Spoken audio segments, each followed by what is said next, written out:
Hello दोस्तों, एक बार फिर स्वागत है आपके अपने YouTube चैनल A1 एग्रो पर। मौसम की रंगीन फिजाओं के साथ शुरू करते हैं 10 क्वेश्चनों की मॉक सीरीज का चौथा पार्ट। पहला क्वेश्चन है आपके सामने, एरोविंग क्या है? गन्ने में पुष्प निकलना, गन्ने में शर्करा का निर्माण होना, गन्ने में क्ले निकलना, गन्ने को सहारा देना। सही आंसर क्या जाएगा? सही आंसर होगा इसका ए ऑप्शन, गन्ने में पुष्प निकलना। देखो गन्ने के अंदर होता क्या है, आपको स्क्रीन के ऊपर दिख रहा है कि जो गन्ने के पुष्प होते हैं उनको कहते हैं एरो। क्या बोलते हैं? एरो। और एरो का निकलना क्या कहलाता है? एरोविंग। तो सही आंसर जाएगा, जो गन्ने के पुष्पक्रम होते हैं वो निकलते हैं तो उसकी जो क्रिया होती है उसको बोलते हैं एरोविंग। क्यों? क्योंकि जो गन्ने के पुष्प होते हैं उनको बोलते हैं एरो, तो एरो के निकलने की क्रिया क्या हो जाएगी? एरोविंग। जब गन्ना मेच्योर हो जाता है, पकने की कंडीशन में आ जाता है, तब इसके अंदर पुष्प निकलना स्टार्ट होता है, उसको बोलते हैं एरोविंग। सेकंड क्वेश्चन है आपके सामने, भिंडी का फल क्या कहलाता है? भिंडी का फल क्या कहलाता है? ऑप्शन है आपके सामने, सिलिकुआ, कैप्सूल, रेसिन और कैरियोप्सिस। सही आंसर क्या जाएगा? सही आंसर होगा इसका कैप्सूल। क्यों? देखो जितने भी कवर वाले फ्रूट होते हैं जिनमें एक टैबलेट लेते हैं, टैबलेट का जो एक कैप्सूल होता है उसके जैसी किसी भी फल की आकृति होती है, जिसके बीज अंदर और बाहर एक कवर होता है, उसको बोलते हैं कैप्सूल। जैसे भिंडी है, अरंडी का जो गुच्छा होता है उसका एक वो फल होता है, उसको देखना, वो भी एक प्रकार से कवर्ड होता है। और जो कपास होता है, कपास के जिसको डोडे बोलते हैं, डोडे का जो ऊपर वाला कवर होता है वो भी एक प्रकार का कवर होता है, अंदर उसके अंदर रेशे होते हैं, बीज होते हैं। तो इस प्रकार के जो कवर्ड फ्रूट होते हैं उनको कहा जाता है कैप्सूल। सही आंसर जाएगा कैप्सूल। अगला क्वेश्चन है आपके सामने, तीसरा क्वेश्चन, भारतीय मृदाओं में सर्वाधिक किस तत्व की कमी पाई जाती है? ऑप्शन है आपके सामने, जिंक, सल्फर, फास्फोरस और नाइट्रोजन। सही आंसर जाएगा इसका नाइट्रोजन। यानी कि इंडिया की जो 100% मृदाएं हैं सभी के अंदर नाइट्रोजन की कमी पाई जाती है। यानी कि इंडिया का जो ज्योग्राफिकल एरिया है वह है 328.8 मिलियन हेक्टेयर। जितनी भी भारत में मृदा है उन सभी मृदाओं में नाइट्रोजन की कमी पाई जाती है। इसी के साथ में भारत की लगभग 47% मृदाओं के अंदर किसकी कमी पाई जाती है? जिंक की कमी होती है। और लगभग इंडिया की 27% मृदाओं के अंदर सल्फर की कमी पाई जाती है। क्वेश्चन है आपके सामने, राष्ट्रीय जैव विविधता बोर्ड कहां स्थित है? ऑप्शन है लखनऊ, बेंगलोर, नई दिल्ली और हैदराबाद। सही आंसर जाएगा इसका नई दिल्ली। जो राष्ट्रीय जैव विविधता बोर्ड है वो कहां पे है? नई दिल्ली के अंदर। और जो नेशनल बायोडाइवर्सिटी अथॉरिटी है वो कहां पे है? चेन्नई के अंदर है। तो इसका सही आंसर जाएगा नई दिल्ली। अगला क्वेश्चन है आपके सामने, पांचवा क्वेश्चन, क्षारीय भूमि के लिए अंगूर की क्षार प्रतिरोधी मूल ग्रंथ है। ऑप्शन है आपके सामने, डॉगरेज, साल्ट क्रिक, अनाब और पिक्रिक। सही आंसर जाएगा इसका साल्ट क्रिक। हालांकि डोगरेज भी कभी कभी आंसर जाता है, वो भी क्षार प्रतिरोधी है, लेकिन इस क्वेश्चन के पैटर्न के अकॉर्डिंग सही आंसर जाएगा इसका साल्ट क्रिक। देखो बच्चों, मूलवर्ग क्या होती है? कोई सा भी प्रवर्धन का पौधा होता है या फिर ग्राफ्टेड प्लांट होता है, उसका जो भूमिगत भाग होता है जहां से जड़ों का निर्माण होता है, उस वाले भाग को कहा जाता है मूलवंत। और जो ग्राफ्टिंग के ऊपर वाला पोर्शन होता है, ग्राफ्टिंग पॉइंट से ऊपर वाला पोर्शन होता है, उसको कहते हैं सियोन या फिर सांकोर शाखा। तो इसका सही आंसर जाएगा जो क्षार यानी सारी भूमि के लिए जो अंगूर की मूलग्रंथ है जिसे उपयोग में लिया जाता है, काम में लिया जाता है, वो है साल्ट क्रिक। सही आंसर होगा इसका साल्ट क्रिक। अगला क्वेश्चन है आपके सामने, छठा क्वेश्चन, निम्न में से फल या युग्मक सुषुप्त अवस्था किसमें पाई जाती हैं? ऑप्शन है आपके सामने, बेर, आंवला, अमरूद या अंगूर। फल या युग्मक सुषुप्त अवस्था क्या होती है? इसका सही आंसर जाएगा आंवला। क्या होगा?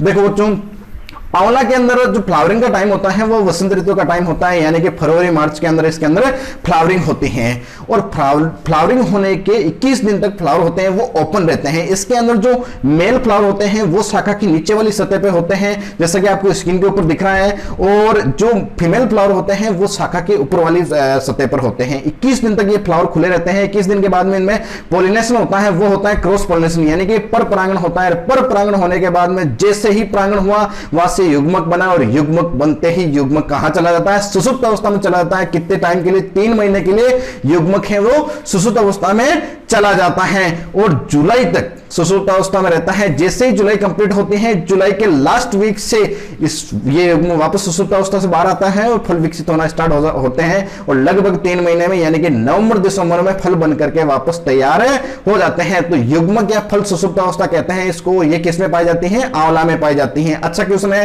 अगला क्वेश्चन आपके सामने, मेटाजीनिया प्रभाव किस फल वर्ग से संबंधित है? मेटाजीनिया प्रभाव, ऑप्शन है आपके सामने, आम, पपीता, नींबू और खजूर। सही आंसर क्या जाएगा? सही आंसर जाएगा इसका खजूर। देखो कहने को तो कहते हैं कि खजूर के अंदर कृत्रिम परागण होता है, लेकिन होता कैसे है? देखो, जो खजूर के अंदर जो मेल और फीमेल फ्लावरिंग का जो टाइमिंग होता है उसमें काफी अंतराल होता है। मेल फ्लावर पहले मैच्योर हो जाते हैं फीमेल फ्लावर से, इसलिए इसको एक प्रकार का प्रोटो एंड्री पादप कहते हैं, और फीमेल फ्लावर काफी लंबे समय बाद में मैच्योर होते हैं। तो जब तक फीमेल फ्लावर मैच्योर होते हैं तब तक जो मेल फ्लावर के परागण होते हैं वो नष्ट होने लग जाते हैं। तो इसलिए कृत्रिम परागण की आवश्यकता होती है, जिसमें एक मानव के द्वारा करवाया जाता है। देखो होता क्या है, नर पुष्प में जैसे ही मैच्योर होते हैं उसमें परागण बनते हैं, उन नर पुष्प के जो परागण होते हैं उनको, जैसा कि आपको स्क्रीन के ऊपर दिख रहा है, सी वाला ऑप्शन के अंदर देखना, आपको स्क्रीन के ऊपर दिख रहा है कि जैसे ही परागण मैच्योर हुए उन परागणों को एक अखबार के ऊपर ले लिया जाता है, नर पुष्प को इकट्ठा कर लिया जाता है। ये एक पाउडर फॉर्म में परागण होते हैं, इनको इकट्ठा करके स्टोर कर लिया जाता है, और जैसे ही कुछ समय बाद में इसी पौधे के ऊपर जैसे ही फीमेल फ्लावर बनते हैं उसकी वर्तिका के ऊपर इन परागणों को पहुंचा दिया जाता है डस्टर मशीन के द्वारा, या फिर रुई को भिगो करके, या फिर एक डस्टर कीप आता है उसके द्वारा इन परागणों को मादा फूल की जो वर्तिका होती है वहां तक पहुंचा दिया जाता है। फिर वहां पे होता है निषेचन, निषेचन होने के बाद में वहां बनते हैं फल। तो इस प्रकार से ये कृत्रिम परागण होता है जो एक मानव के द्वारा किया जाता है। इसके अंदर खजूर के फलों की संख्या बढ़ती है और खजूर के फलों की गुणवत्ता भी बढ़ती है। तो इस प्रकार का जो प्रभाव होता है, जो कृत्रिम परागण करवा करके फलों की संख्या बढ़ाना और फलों की गुणवत्ता बढ़ाने का जो प्रभाव होता है वो क्या कहलाता है? मेटाजीनिया प्रभाव। बहुत ही अच्छा क्वेश्चन और सही आंसर जाएगा इसका खजूर, क्योंकि खजूर के अंदर मेटाजीनिया प्रभाव ऐसे होता है, कृत्रिम परागण से संबंधित है ये। अगला क्वेश्चन है आपके सामने, 8वां क्वेश्चन, भारत में कितने प्रतिशत फल एवं सब्जियों का परिरक्षण किया जाता है? ऑप्शन है आपके सामने 2%, 8%, 15% और 25%। परिरक्षण क्या होता है? किसी भी फल एवं सब्जी को इस तरीके से संरक्षित करना कि वो ऑफ सीजन के अंदर अपने उसका टेस्ट ले सकते हैं। देखो बच्चों, कहने को तो कहते हैं इंडिया है जो विश्व में चाइना के बाद में दूसरा फल एवं सब्जी उत्पादक देश है, लेकिन यहाँ की सच्चाई कुछ और है। यहाँ पर जितना औसतन उत्पादन होता है उसका लगभग 68% ताजा है, वो डेली यूज कर लिया जाता है, लेकिन बचे हुए 30 से 32% जो फल एवं सब्जी होती हैं उसमें से केवल और केवल 2% फल एवं सब्जियों का क्या होता है? परिरक्षण होता है। बाकी के जो 28 से 30% फल एवं सब्जी होती हैं वो डेली के खराब हो जाती हैं। लेकिन जो विकसित देश है, जापान है, अमेरिका है, वहां पर लगभग 70 से 80% फल एवं सब्जियों का क्या होता है? परिरक्षण किया जाता है। तो इसका सही आंसर जाएगा 2%। इंडिया में बहुत ही कम प्रिजर्वेशन होता है, परिरक्षण होता है, केवल मात्र 2%। चलो बच्चों, आपके सामने नेक्स्ट क्वेश्चन है स्क्रीन के ऊपर, जैम में अम्लता प्रतिशत होता है। ऑप्शन है आपके सामने 1 से 1.5%, 0.5 से 0.6%, 0.1 से 0.3%, 2 से 3%। जैम क्या होता है? जैम फल के गुद्दे को चीनी और अम्ल के साथ में मिला करके उचित तापमान पर पका करके बनाया जाने वाला एक परीक्षित पदार्थ है जिसका TS 68% होता है, और जिसके अंदर अम्लता या खटास बोल सकते हैं वो होती है 0.5 से 0.6%। तो इसका सही आंसर जाएगा 0.5 से 0.6%। अगला क्वेश्चन है आपके सामने, पलवार या मल्चिंग से बचाव होता है। किसका बचाव होता है? ऑप्शन आपके सामने रोग का, बीज का, नमी का, या फिर उपरोक्त सभी। सही आंसर जाएगा नमी का।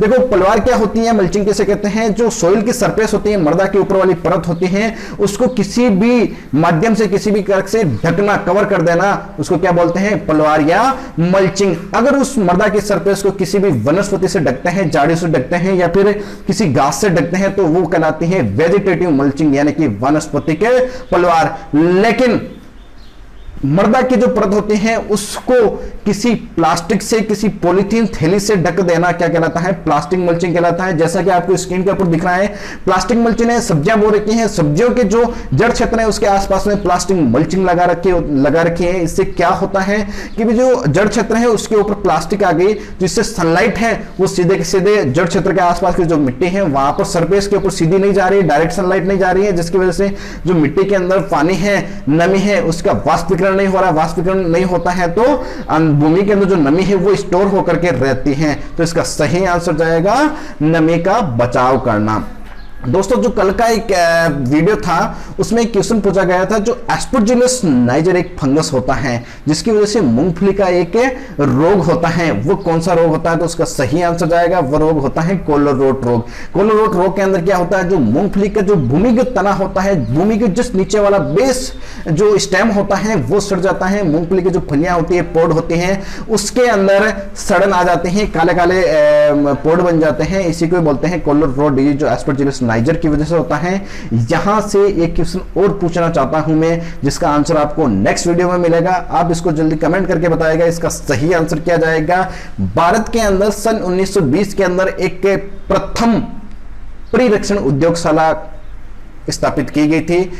आपको यह बताना है कि यह उद्योगशाला कहां पर स्थापित की गई थी। सन 1920 के अंदर भारत की पहली परिरक्षण उद्योगशाला स्थापित की गई थी, जो कहां की गई थी कमेंट करके जल्दी जल्दी बताइएगा। इसका सही आंसर है जो आपको नेक्स्ट वीडियो के अंदर मिल जाएगा, पार्ट 5 के अंदर मिल जाएगा। तब तक थैंक यू सो मच।